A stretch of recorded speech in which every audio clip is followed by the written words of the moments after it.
দেশের বাইরে আমার কোনো ঠিকানা নেই, এটাই হলো আমার ঠিকানা। ইতিহাসের বিশাল অরণ্যে কিছু জীবন জ্বলে ওঠে নক্ষত্রের মতো, নিজ আলোয়, নিজ শক্তিতে। বাংলাদেশ নামের তরুণ রাষ্ট্রের রাজনৈতিক আকাশে বেগম খালেদা জিয়া তেমনই এক নক্ষত্র। তার আলো কখনো তীব্র, কখনো ম্লান, কখনো ঝড় বৃষ্টি ভেদ করে পথ খুঁজে নেওয়া এক জেদি আলোকরেখা। নতুন এবং ফিরে আসা গ্রাহকদের জন্য নগদে চলছে ক্যাশব্যাক সহ প্রতিদিন হাজারো উপহার জেতার সুযোগ। হবে আশা আর ফেরা, সারপ্রাইজ সেরা। ১৯৪৬ সালের ১৫ আগস্ট একটি সাধারণ দিনে জলপাইগুড়ির শান্ত সবুজে জন্ম নেওয়া সেই মেয়েটির স্বপ্নগুলো ছিল খুবই সহজ। পারিবারিক আনন্দ, নিস্তব্ধ আঙিনা আর বালিকার সরলতা। দিনাজপুরের মাটিতে বেড়ে ওঠা সেই কিশোরী তখনও জানত না যে তার সামনে অপেক্ষা করছে ইতিহাসের গভীর স্রোত, সময়ের অবিরাম পরীক্ষাকাঠ। ১৯৬০ সালে জিয়াউর রহমানের সঙ্গে বৈবাহিক বন্ধনে আবদ্ধ হয়ে তিনি প্রবেশ করেন অনির্ধারিত এক যাত্রাপথে। দেশ তখন দাঁড়িয়ে স্বাধীনতার স্বপ্নদ্বার প্রান্তে। ১৯৭১-এর দিকে এগিয়ে যাওয়া উত্তাল দিনগুলো, তারপর যুদ্ধের আগুন, সবকিছু তিনি প্রত্যক্ষ করেছেন নীরবে, পর্দার আড়ালের এক সাথী হিসেবে। তার জীবনে এক ভয়াবহ বিপর্যয় আসে যখন ১৯৮১ সালে রাষ্ট্রপতি জিয়াউর রহমান নিহত হলেন চট্টগ্রামের এক অস্থির ভোরে। বিধবার কালো ওড়না যখন তার কাঁধে নেমে আসে, পাশাপাশি নেমে আসে রাজনীতির বিশাল দায়িত্ব।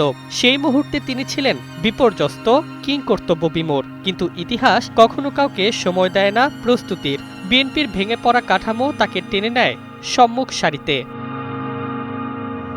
১৯৮২-এর ৩রা জানুয়ারি বেগম খালেদা জিয়া দলের প্রাথমিক সদস্য পদ নিয়ে গৃহবধূ থেকে রাজনীতিতে আসেন। বিএনপিকে ষড়যন্ত্র ও নিষ্ক্রিয়তা থেকে রক্ষার উদ্যোগের ফলে পার্টির সিদ্ধান্তে বেগম জিয়া ৮৩-এর মার্চে দলের সিনিয়র ভাইস চেয়ারম্যান হন। এক অদৃশ্য আগুন জ্বলে ওঠে তার ভেতরে। এরশাদ বিরোধী আন্দোলনের উত্তপ্ত রাস্তায় তিনি তখন শুধু একজন নেত্রী নন, তিনি হয়ে ওঠেন প্রতিরোধের প্রতীক, স্বৈরাচারের বিরুদ্ধে জনতার দৃঢ় উচ্চারণ। বারবার গৃহবন্দী, গ্রেপ্তার, কিন্তু তার ভঙ্গিমায় ছিল এক ধরনের স্থিরতা যা রাজনৈতিক অঙ্গনের পুরুষকেন্দ্রিক দৃশ্যপটকে বদলে দিয়েছিল।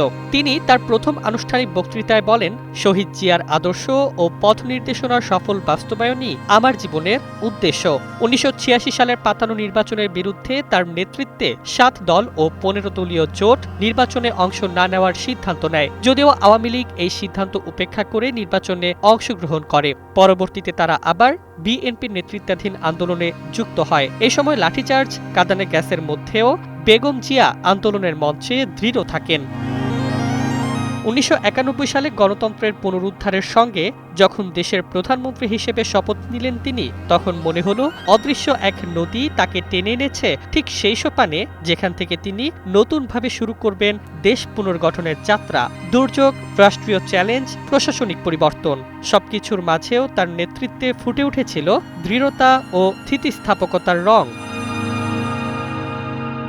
২০০১ সালে দ্বিতীয় মেয়াদে দেশের শাসনভার গ্রহণ করে তিনি যেন আরও পরিণত এক নেত্রী। তবু রাজনীতির কঠিন জটিলতা, সংঘাত, অপবাদ ও ব্যথা একে একে তার জীবনের পটে জমা হতে থাকে।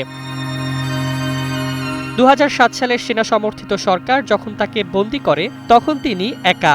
রাজনীতির তীব্রতা তার উপর আরও প্রবল হয়ে পড়ে। এরপর ২০০৯ থেকে আওয়ামী শাসনামলে একের পর এক রাজনৈতিক প্রতিহিংসার শিকার হন তিনি। পরে ২০১৮ সালে মিথ্যা মামলায় আবার কারাবাস, আবার বিচারের কাঠগড়ায় দাঁড়ানো, আবার অসুস্থতার দুঃসহ যন্ত্রণা। কিডনি, লিভার, ফুসফুস, দেহের প্রতিটি অঙ্গ যেন সময়ের ক্লান্তিতে নতি স্বীকার করতে থাকে।